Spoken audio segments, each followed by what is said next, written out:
ಭಂಡಾರದ ಒಡೆಯ ಶ್ರೀ 7 ಕೋಟಿ ಮೈಲಾರ ಲಿಂಗೇಶ್ವರ ಜಾತ್ರಾ ಮಹೋತ್ಸವಕ್ಕೆ ದೇವಸ್ಥಾನದ ಪ್ರಾಂಗಣದಲ್ಲಿ ಹಾಲು ಉಕ್ಕಿಸುವ ಮೂಲಕ ಅದ್ಧೂರಿಯಾಗಿ ಚಾಲನೆ ನೀಡಲಾಯಿತು. ಭಾನುವಾರ ರಥಸಪ್ತಮಿಯ ಶುಭ ಸುಪ್ರಭಾತದಲ್ಲಿ ಜಾತ್ರಾ ಮಹೋತ್ಸವದ ಕಾರ್ಯಗಳು ನಿರ್ವಿಘ್ನವಾಗಿ ನೆರವೇರಲು ಹಾಗೂ ಲೋಕ ಕಲ್ಯಾಣಾರ್ಥವಾಗಿ ಶ್ರೀ ಸ್ವಾಮಿಯ ಮೂಲ ಸನ್ನಿಧಾನಕ್ಕೆ ಪಂಚಾಮೃತ ರುದ್ರಾಭಿಷೇಕವನ್ನು ಶ್ರೀ ಮೈಲಾರ ಲಿಂಗೇಶ್ವರ ಸ್ವಾಮಿ ದೇವಸ್ಥಾನದ ವಂಶಪಾರಂಪರ್ಯ ಪ್ರಧಾನ ಅರ್ಚಕರಾದ ಎಂ ಪ್ರಮೋದ್ ಭಟ್ ರವರು ನೆರವೇರಿಸಿದರು.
श्वेताश्वं खड्गहस्तं विबुधमुनिगणैस्येन्द्रमानकृतार्थैः युक्तान्तं दैत्यमूर्च्छानमुरविलसं देशदूताभिरामं नित्यं भक्त्यश्लिष्टं सुगणपरिकृतं सर्वभौमकारिगम्यं ॐ सारासारवितारपारवसत्सन्मानसानिकृतां स्फूर्चक्रागमराजराजवसत्कैकपादाम्बुजां ॐ भक्तान्प्रतिपादने पुटतरां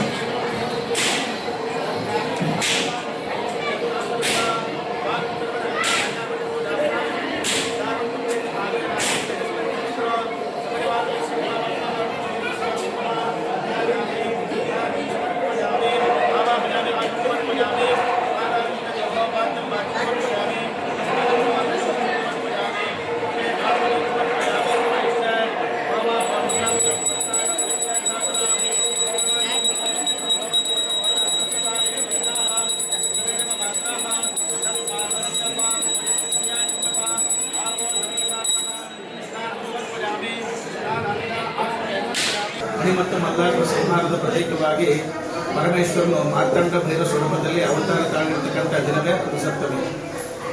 ಭಗವಂತನು ದೇವಾನ ದೇವತೆಗಳಿಗೆ ಬಂದು ಮಾರವೇಶದಲ್ಲಿ ಬಂದು ಕಂಕಣಧಾರಣೆಯಾಗಿ ಹಾಲು ಉಕ್ಕಿಸುವ ಮುಖಾಂತರ ಯುದ್ಧವನ್ನು ಪ್ರಾರಂಭ ಮಾಡುವ ದಿನವೇ ರಥಸಪ್ತಮಿ. ಈ ರಥದ ದಿನದಂದು ಕೊಡಬಿನ ಕಾಳಗ ಅಂತಕ್ಕಂಥ ಉತ್ಸವ ನಡೆಯುತ್ತೆ. ಆ ಉತ್ಸವ ಈ ದಿವಸ ವಿಶೇಷ ನೆರವೇರುತ್ತೆ.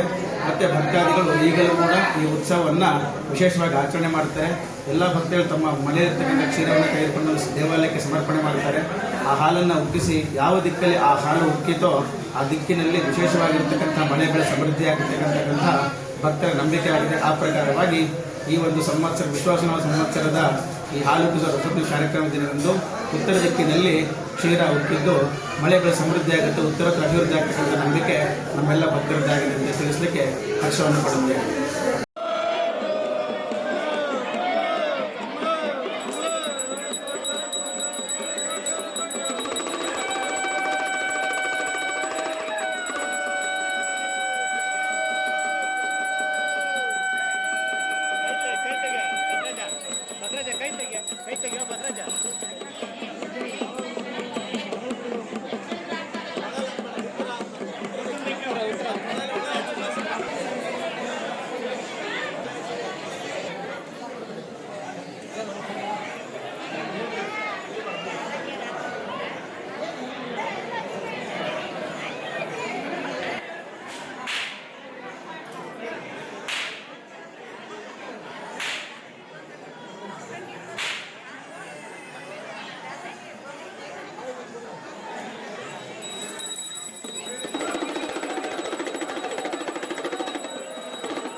ಬರ್ರಿ